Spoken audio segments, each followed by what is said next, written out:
Aner mala ken yam ka na diala content baro ni lingwaseme. Biya kamal ka Nuer online TV channel. An wala siyang yandang rawi de kel ka pai bangwan ron kina dang rawi jandang rawi de diech. Te kon ka jios te bikon ka ling. Bana jo nyam bana jaling kadamanda ne riek jikany. Te ka jo mogay mishalat me bialing. Te kon ka roi kel ba mishalat. Duer tut dur. Ran bon ka miradian cha right ka do badanan sha kwar sha ja kwany ka ja la kwara penal shelo ko do badana sha kwar ji asfila yo cha kwany ka ja biya kula ling yo ka jo ran biya ling ka jalere mane kan konu nyam ka ten bana ling wale gore jen go jen mi jiram jidit gwas me kan online TV channel der no online TV channel der je support der subscribe ko der share ba der ja to ba ko danan chiler cha tokten gore no ba bi je share ka bi lag bone ka ten kon lat ko dien so jo nyam ban ling gwas me na ba dung dakreng machar shir mangai kono en go riek machar chaje yen ka baja nangwa lokacin yan dang rawi da raw alarun ke jelat so te ka lug mu kwala kamne diala content re ka juba mu goro billing akan kono kala ten ko ken ani chan je linkel ka palna rodan pin ko de konte ka ngaj murung ka madan le rode re which ka juba ko goro liang na me chu gorno billing pin an chan je linkel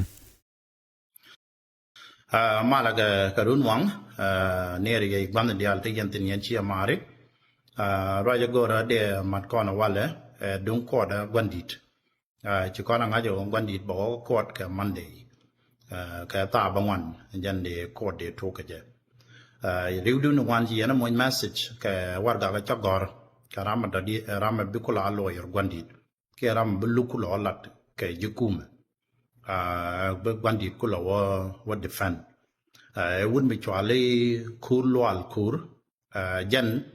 ramet ka background medit charo ka ne dum wala long ke je wa ram ngai ken ngai gwandi de kana gwandi ta ka la wal na ka katum ko jen cha gwar ka kairo cho gwar ka katum kan gwata che license cha wa kamraten so kama jara ka 93 so ram chi na mo ram ta experience Dwalian ngay with Doran Don mi dak chứ có rằng net cái xe mà nó còn có kiên ngay còn là mò bạt quan điểm ngay cho mình là đấy căn machar ngay cho mình là đấy cái ta đóng machar bằng ngay cái gì ngay cho mình là niệm con nó con chứ địa ở bên mình ngay cái win mon cái liu các quan điểm mấy trang ngay cái gì ở dân local foreigner đấy cái euro có kiên bao win nó có kiên xe ta trả quay qua cái selfa chứ em nó cái dân qua là lục giờ bỏ cho nên cái ta garang mấy đàn lúc cái này nó có kiên thì biết đòi ran bảo vậy cái dân này qua giờ là nó cái dân mà qua là gắn mà trả lúc cái này có kiên thì đa bên thì biết lúc bảo lát khi thứ ngoan nó bị lấy đòi ran chắc là nó có đó cái ta trang ngay cái gì cái diplomatically thì qua từ lần này tin quan điểm phải recognize khi làm mấy mình để nó cái cần giúp mình dân ngột cái ta cái mà vậy so ở con chỉ địa thế nó còn lên những con mình chỉ cái đủ nó mình lung mình bị lật các con cái bị cố der cái gì bị nhẹ cái kia lele bà đi nữa bà nó rotit cái na civilian này bà nó human right violation đó bà nó cái tít dân nó đi này dân nó long nó mò để lật con đâu đó Kan no ka message do diana dan dong balen gwasame very clear point ko Nuer dial gwasden kon tigitin ala human right very important mukur me chat work na she gor no beteke turna jek video de jek te balas online ko ken ten kon te la na la ka wiya gwain keke no twa guje no mo don ko chat work dan ka biya to ko ken biya ko le na mone chal no no mo wi mon gore jeno bunaren tide no jen mo kwa kon le jogan tameno ponyan yam biya ngaje no ne gan machar ngai keje wi mon ene ran ngaje je okay ngai keje no ba e na san ba gwa dan titen no men gor kai long canadian kontila Nuer dong te langwak la kan kalet ko online ti charian lut dong alia ke dong charan ber sangulel ke korin all that video tro chicken go but there wa ran but mi cho ko turni o biya ngom biya le to chikaru den lut la gonya mo la wi dide no ane chana je linkel wana nyokel chỉ còn là ngay chỗ quan điểm bà nàng có court bảo vấn cái point đấy chỉ còn là ngay chỗ đó bạn mẹ ra mà bà nàng bảo te ga rau te bana gwich ka nyam te ga nei to want to look te da nya kan wan dit mi cha nga jo ko de me dong de cha do kum te ga nei te ka kum tin nien ta man nien te ta ga lokan kan jo self an na ga nei to da kan do tok da kan wan dit do mai da kan anything da kan le ka nei kum bo ke nei da ba do ra dien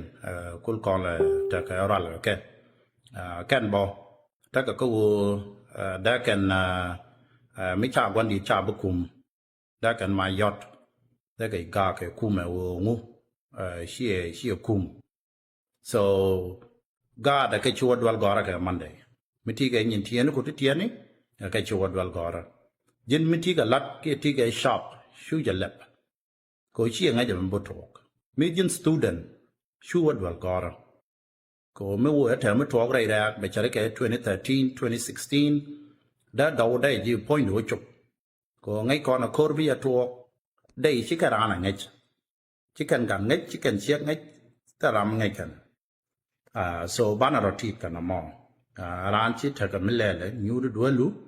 an tel cha ngai ngo be to ko gwan dit ta man nei da ko kien chi ko ra la ka mi ne yen gwan nyir man da na cha le ma khoi luet ke wu di je na na cha le kwal ma nyang ke daniel wu da kot wu ni ti ke ji nyiri nyer kan gwan dit long mela ponje ne miti ke juba right now ke gujina mane ke dong jiram mi ma chi mi gujina man tam life bi ngaje no ne la tik ne ko na very important gwada dan ti tino ne ti ke juba no ke ti outside of juba ka dong ti kel kan ti shira to especially ne ko te juba o jogo yen wo ne ti ke tuk shogak tuk mi chelap I mean mi ti ke tuk gaga ko kwai ka medero de laro ne ke jelat en chawre ba karana chi udol gor ka tup ko ne jelo aler ngayene no la tim lalar ko no widu na to chunga goje dup ko tin kon lat ko rudin ko rumo dor we to ka jana chaji jogo no ne men en teni ne no china bu chi go bobel jela na jo ke nyam no yena chwana me chawlet so na chiwlet mi sha ngajin no chi je lat bin ko chi kon la ne gajan chang wol bangwan en pai wen go security charger ale ka kanetin content chi mandan la jang chi secure ke lore yu ko jubi kan re alaka lora na whatever me de togo then da le lari ko la no ne ko en case don ke te ti jeri chori no lat ko kan ti chi kan goro no en wode dakre ma char no de check gur kan de kan rior then gore dong de rik de ga tok so chwa don nang then ran chi dul gor ka men mi chi case me cho kon tok na men just lar ni ler ko bi anga je no mo so ni chana man de dien me chana nyoko men kon kan ga ka ke selfa u rana u gang kona penya chana ya mo ga riek kan chicken wan di no ga de kon de ko kien ya ta ban dang ke lol ga ko nei ti ngai kon na ke ji chen ni chi ka na ka nei ti jep da kan do to rei wach so go re je ta to bana ga ti so jan kwal ya la ra ta ga to dol gor yin student ni shwara dol gor mi ti ka sharp ga o mu we to ko to re we ji yo ngai kon ne o la pan kon ga chup ma da dien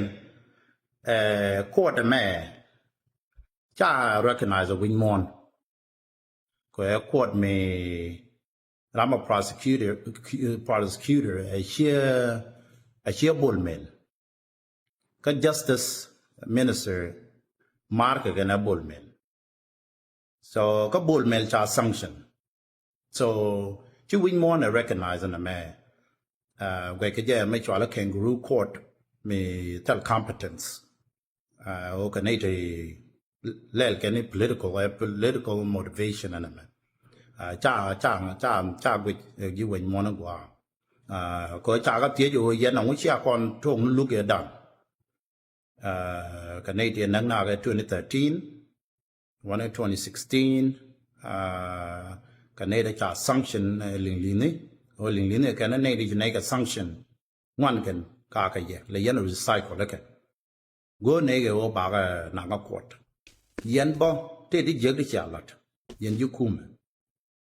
me da ne 2016 chi de ni kun yen chi o ma cha terrain hotel cha men ko kon ling ni cha ko ka pe ma wa le kan yan ka la ne ngi to chia journalist milling lead chia nak la yen o ye rebel ma wala sine ngai jo ngule lian kan yen ne kam la men nak chia ne de wan chia ga nak te ne ga ne de UN ter bi le UN chi yen ga dwan mach to chine ga no ka li ni no mo me chi ga ban ma par ko le ka mande samaya ni me nya Joseph Lagu bok ka New York o dong te ka ma dong da ka na balat yikum wam bat cha ka gor nghe cái biết rồi trong này cái thật kiện, có trả cái gì qua nào ra lúc bây giờ yên chỉ amal đất, army burger giả tính, yên quên mình trả mua cái army burger, đấy yên đấy chính này giờ đấy luật,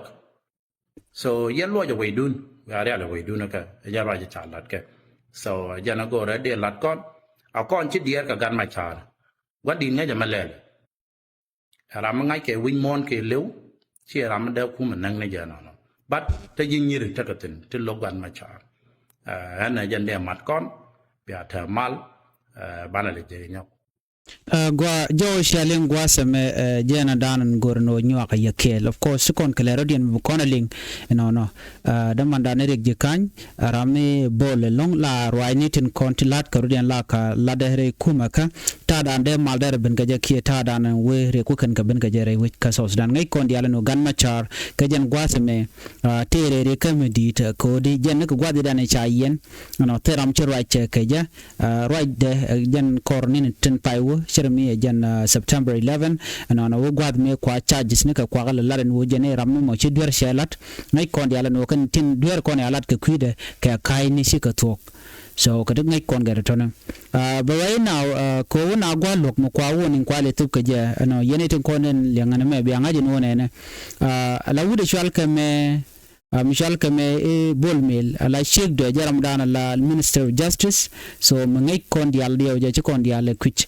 so Minister of Justice right now a sheikh bol mel jaram dana en dong bi dakimachar bi jo look so ngai kon so we mean that en look che buogwa look tara ke le te correct look mo shi look so de kon mishram ne de kon ngaji no en wo look run ba look chanya dangra wi da won tara ke le mu tara ke le tele tong miaten no mbiya ngaj so cha kuli jogo no yene to konte ko juba so ko jen gwada dong tin wer kon dial to ten kateken gonni tibaj baj so cha jogo na mitike tuk michilab ke shop michilab winimi run gore jen o dere gak jin gat ko ke nyaadu ke gadu momo mit te dul gor ke run gore jen o ke chudul gor ke te shang mi jira mi jel bon peg jalu tension man mi shit dial chi kon go ko kwai kamna de ro da lat mi shit ke 2013 je gwan odong da ro nyok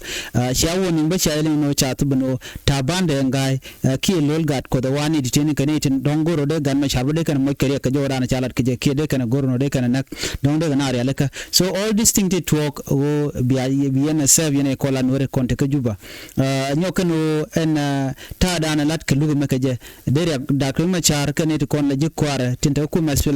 alokan gorgi jeno kan de ka look per tel Michal ke bongre ko ngai kon no ko mission me gorgi jeno tel mitten charge recognize win mon de ko ngai kon diale and go and South Sudan tel justice miaten so na med gorgi jeno de kon te ka lengten so on ngaje gwan ko kor gade dan la lagu minister lagu yes vice president ci gen gan par kol gane ko ken ci o New York gwadol ka dun UN jena shalen gwadmen wo kan cha ko re jakan gorgan o de ko lok ko de kan lok de kan ti ka ji wan ket ka kwi men ne chet ko all distinct kon gor kan no de ka kon ko bna ka kon wore cha jogo no yendo je dorun kon mal kon jo no and then mite mi sha mal cha no then ba ka kula raki so jo me muditen right now ler de no gor no ben nyoga kel gwasa me de yerun palpin no ka kwide bella rojen chalat gwasa me gor no ben nyoga kel ko ti ka tan wanong to gor o de kon kelinkel ni chana je linkel John Banling Gwasame a jo me be ka dertut gwandan ka kuer mitega bon ke te ka paride te ga jo michalat ka kwi kuma SPLIO ka do badanan cha kwan governor ram jidide pai kwan na men cha kwan nathaneal oyet jen ga ka nathaneal oyet ko nathaneal oyet cha governor mi jidid cha ja kwan nathaneal oyet jen ramadan la deputy ka kuma SPLIO pin dakre machar so bana jo me bana jelin kel ka do badanan cha ka je pelrol pin ko bi jode bi jelin ngum shala da do tut ki ngum le ro was me gor jeno biya jelinkel en chan jelinkel en mene an la re yang ala yendial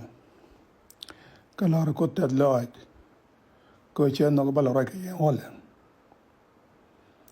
an der ma kwach chen no no te mi de lat ke yan wala kana go ra bala de e war gang mi cha gor ka cha jal nin reinin dang rawatini ka social media war gagamo ngoro wud mi chali oyet nathaneal min labe acting chairman dung SPLM ayu me chi gore ma chakana en min che gore war gaga a jeni che wud mi chali kanyut che kwanyela governor dunga panail me che war gaga ma che kwen che minyam che tiech che roda tiech en gon uyet me kana garar mo e be kany mudu be kwanya la governor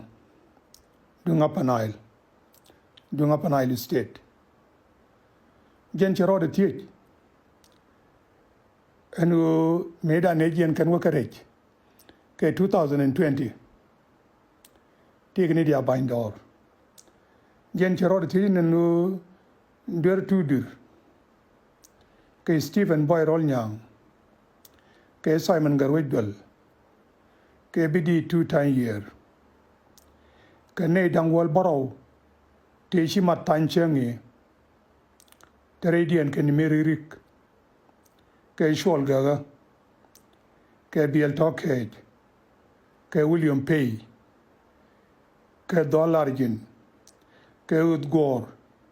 ke garden kom de kanchit ke lato charo tijin go ngu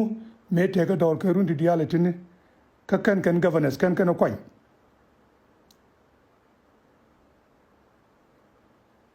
ngai jen go kan yet kan ro ti ko nei den ko la bane reng machar tila na ga ti ro dien chi ko ra ti ke min de lo yet de jogo no me te nei kan ra na men je kwany me te ne dor ka runi tin ka tel ne di ne kwany la governance wo ngai ne ye te movement ni chop jen diok te kantin ka kan movement ta ron mi chiram kel che governor che kwany ke state dunga panal ke state de kwa kwany ni governor mo de movement ni jenang rewi de bangwan kong dara ma wo manen bo ba governor kwany wijum ka ngai ngwane chiram e char ka ne ga dobde ka go tele governor ba kwany teram ba governor kwany teram ba muhafaz kwany bitene commanders tin kwar de ni miti ke de kwar de ni ku ajen bite pinyo goda nan jel kentin ajen e kan e kwany governors kan wore rajin dong goru tigum ba yiri mange je ma don ko la de wiyedo ke kuin ngone riek machar medan ke 2014 aboka 2024 and 2015 che governance ni ti jandang ra wida kel che ga kwany me che 21 state che ga declare me kwany governance ni medan go dor tene movement kel tin mi chola ayo tel rameter ken chap ken je enu ku me ku ken yit ke je tel movement mi da ngode dor ke je kel je ne kwanya governance min dongan go ro de tiech and we yet point there ngaje geography dung Upper Nile kan political map dung Upper Nile ngaje go ko min ngaje je de ngaje no Upper Nile take counties ni dan wal diok counties nyam e pinyi kang me tege tunye me pai ji panjak jo ratin pan gaje etet e county tet for sure da ajen ko dep kula dor maga do tet bo manyo ajen wede kono away tet akokan away jane baliet away jane malut away jane rank away jane maban away maban makal away tet on Canadian tin ken counting dang bangwan ti bagar wajbo e kanyut e kwanyo e governor dunga panai ken county dang mangwana tini tega county kel mede kay ngut wotin ye kwara lo do chede min kay de ya kwanga county dang wan karodien ala county ni jikany e dung me chele chol bala jor state de mon bimen dang ro ben nyok ka tuok ga jag be kana nok i ruac ke a governor me quicken gwa kwanye tino ka kwanye chairman me quicken ka quicken point lo do lungu chukan mai gudbo biga tarar kan state me ma cha kwara kwanye a wiyet la kanyut lo do chede mi ci do nasir kana wulang bi kanyut ba governor dung nasir kana wulang kam yi chwa jena no movement de gen jok tin kong tin pilot ka gwa dan ton ci won mi ci kana lar no bi ma cha la do yede be kana go gor biram ro do ko governor biram ro do ko governor be movement ro ko governor kan governor de gen jok ti ba mat kanyut biga rong re wulang kana nasir biga rong ka territory dung wulang kana nasir ana mo chi mo go no ko no ko bina ta gariet biga gang ni ben tuok kam ni na kana mo gwe je bor me dit ko go ga de 2020 mi kana ngai ka ju ba ka pedani ko ba kam ni kana mai ni ba ka wajek mi ci dora wuri de jek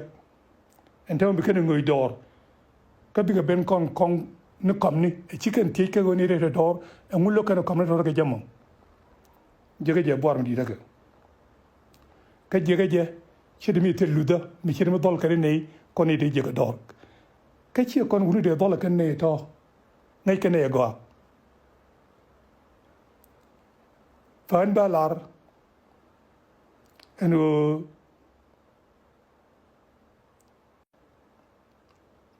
tell mi ci governor dunga panail mi ci akwanya ayo mi bine recognize ko ne ko mi ci ngbe rol no governor bine ngaji governor panail e governor mi nyinga ne mi la ne jagari na luma ni ko ci wara la gontera gwada ba gurtino ba governor kwany bi ken mu mene di alante dor bi nyur mi ci ago goren go bina mat ka bete ke kuma do arma kwange ba lar mu mene ma ba jik mi chai go lar be governor nang ba ji go governor chai bi nang bara man kam ke deputy governor ba kama bara man kam commissioner wan ba kama ba ga dagno ci wi yede ben go mi ba ti ngoy be ngoy rek be ngoy rar ke be ngoy be ga rar be ben kan kono kono de dol wi yene ku kene wala do and min nong ne ye ka bini ngut gur ne ye chang ma ka ji ayo commissioner dang raw tin te tin won la commissioner Nasir ne galwa lew ka commissioner dungulang kon commissioner dungulang ne me te tin wal kan do to cha ben ngo ji wulang ke me ngai kana ki ma ji kana loka jamo ci kan man pin pali kana kwany lo den man pin kana galwa ci te di alte to wich ci kan ci ga jek wich tel ne ngu ke changa ji ayu bo kene riek machar tel me lok ne ke ka let kien shura mo ba kwanyen tame ite ga governor mi bu jo ben kap no bana ngral fa kon ci ne lok kom ne leke lok ne no bu nak lok ne no bu no moy ral ci ne lok ne miet bo ko la miet me de chap nak ci ne ko ne jel ne dora e jiek loida ko chang ne ko jiek ni de payente kele ka pan du mi chane human ni ono guni chwana wa re ko ne tumi ne me entame chire ke me te tik te kontine china de tin entame lakin ti agur ba me da ne nang na me ba ben dial dor ba ban ping ko ba kam no gor ke ne met mi che wo jiek en tongo mo choiba ko biana ben nyogo tuk dor mi brek no ngra fa tele kay mu gavana mu ko nge wiyet jeri rende pektin no goye shaja wadana sharat gwasa me dur tu dur shanen we sharia kaje ka dobranen sha kwanya kayngut la kuan sha kwanya la governor dung apanal en abeje nyak ye kel gwasame ala kay nguden chaja kwan la governor nathaneal yet cha kwan ni ka kor gwate dan cha kwan lo jala kwero sekondial men la rodo chan jang hajen ko te kay war ganen yen mo gwasame mo ku dur tu dur la roike kuide menem dur tu dur jene shere jakan war gadana cha gor nathaneal yet no nathaneal yet telele chonko be governor be jakwany so michena me she dur tu dur shajalat so kwana ben kariala to gwasa mene kaje lere me mlin kono me gwasa mene murai kon ke ku ma spelayo ne chetekene ti she defect en ke cheti aiten right ko chene dum wan chiga tiai an gwadamo kata danan shingwaro lat kaje shin tana chiga jen ko ma spelayo shika jen shika wo rodian mo ka par ni ken ka bon ken ko ken chimuku de tu dur ladane de tu dur jente dor no kane ka dicha kwante te kel gaje shal chirmi shal ka spele ayo reformist dioje ka reformist jen ta dan chen ai keje shi spela kit gwang faction chika wo cha chola spela kit gwang and then shudi shal uta da me Michelle Johnson lo choga Michelle ka gwelek so chikuru ndago no so chikona ngai ke joga me lan wala kana kame Nuer shaka na ku ku mas fela yo shana ku ku me da bak ya na ku ku ne ko ken banna kan Nuer ko kan Nuer any need de jogo no need boom then banwer baga del target ke changa jana tam lero la ram di chema te ka padam then tam ni jana ka janial no de gurno baja gur ka chin wari kan de nok so de no de ka rodien ka bom ka je de lar ne me gwanda ka damanda ka wunware ka kwara kon wari so teram de janyo den and dur to dur the same thing man togba ka dakeng machar man togba no ka Simon Gado jol ka spela yo kit gwang faction jene em no reaction ka do to dur jene mo kwai nathaneal yet na ka jema be governor baja kwany ala do to dur jene no go malatke kongshorale jen cha kwanya ne ka dun jane ka kirma yadi cha kwanya lo jala mu jala governor ne but kuna spela yo kenini kodi ne tele ne chine male chine ta la to ke kum kirma yad bara ina shik mal jikana dak so what do you have when would benero da kun governor Rico many commissioner ko tilanyin. So at this point, tell dur to dur, according to my analysis, tell a jemeda Latin. So mit kwanya rande, a governor, tell a dere kwan committee a pardodian. You know, more now by now, keep pardon you. There do and dere kwan, but nathaneal yet take a right coach akume, especially which I had, right? They make it in con vision day, with the kind of cap, kwan tell a problem. I mean, not dur to dur, but tell a problem, but there a governor, dereka kwan. Defending gata dan and men wekaje yo mete nyan kwani yo mugore je america ku mesfila yo de ka omat mede gwale no don da la jen ku governor ko don de jogo no governor run wodi je tene governor Kelton no mo shi la big deal no ko par mete dor ka gorga no ku mo mo bikande ten la to ki biga shoni bikane ter gata dan ter ga je ku mesfila yo ko kwano ko target so tel ga problem but re genan gwasa mene tele chonko dere kuma spela yo daga jugono yani shwateka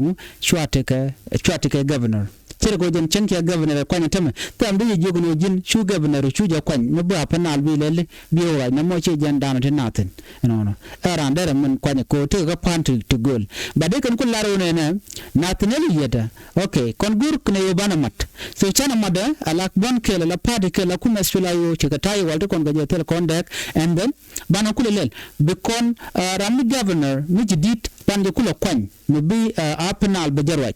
but instead do to dirnana a jenisha gor ramna la governor konchorale mimo chichong konchorale jang oni de jang mat keje kan ramima mete ko kum de diena me mate ga pad jani salam mete ga pad Nuer mu kuje me so dare te ga chonda mandan dalat gwasmen so che de larno ijanga akwa respect ne ka ba up to win and mission amon solution odi be especially but take a structure mi ba kambar ko be government and bakula organize so government nitel kwarka ba ko ngaje odi telewe me de government dare nyam ko je so nathaneal yet take chonko beroda kun governor so wude je kwanye mla kwarteme me je kwanye la governor ka penal no honorable Kaj Mutim the new governor of Avnal state take a chong the lot of congratulations to honorable Kaj Mutim ko tele problem so no kwara du to do kwara je kwanye run tele kwara kan diala ti ko bana chonga kekel ko mi cha gorje kirin wa nyatke why not akwan kwara akwanya so ko padodien shi padodien ke kuma sfila yo anyok tele ka mission yan muguru na ba kele kamat ala no dia chana mal chana elet hitgwanga ke sfila yo ka kone de kola reformist let come as one then badan tu kun kwar simple as that then bit the albuko audience solve but she rabien chi di block ko shi atkel na mo chi chong so mo kon ka konyal bandor mi la tok ban je kolat so that is how I can judge it to me so na me tele ral mudin mu goroten so there road kunyrande and duer to dur and de actually I could go on faction de rin kunyradien kami shi jen a katike meeting at a meeting on more let them come up with a solution. Maybe we not allow one forces because they can integrate into one and then we should can nathaneal yet go the more that machar more rated jenan after that machar alika then we can run tama ban structure mi did ban jenyok ba kwar ba galeli ba kar alika ba gar yare nyok again again but charam no more nathaneal yet cha dem blog ma don ka jogo jeno jin stay down ke churach ko jin telja authority take authority ko ra jam dala deputy ariala no kuma espila yoka so tell away madam they can restrict je so ko ngai kon lat ko rodien cha de restrict nathaneal yet take a chong ko jen no be kwere min guje and ode jen nyam be je kwan so nathaneal yet he has all the right and alarke take a chung dial ko be kuma espila yo no be organize nyok kuma espila yo of course de jek you know ko ne gwada da na sharin machar cha je yen kaje tinye dia chi defect chi hukum kirmi yadit so dere gwana mo the good thing nathaneal yet roda ben nyogo mitere roda pin nyogo kuma espila ayo ko betanial ajaram dan is the only person who carry the torch jaram dan en chilam barshi lam yal tam ko ba kuma espila ayo bayan aje no teka munaka norum na kai kuma espila ka kuma espila yo so teka chong whatever me de kuma de jaja gwa be dilat so jo me janana gore de nyoye kel please ban je kelere ko ken to banalat ke kore ci to kan da sir ce take new information mishi ben bada nyaka ya kel ka lar diyan ben ka gwasan be an biya ta gamal bye bye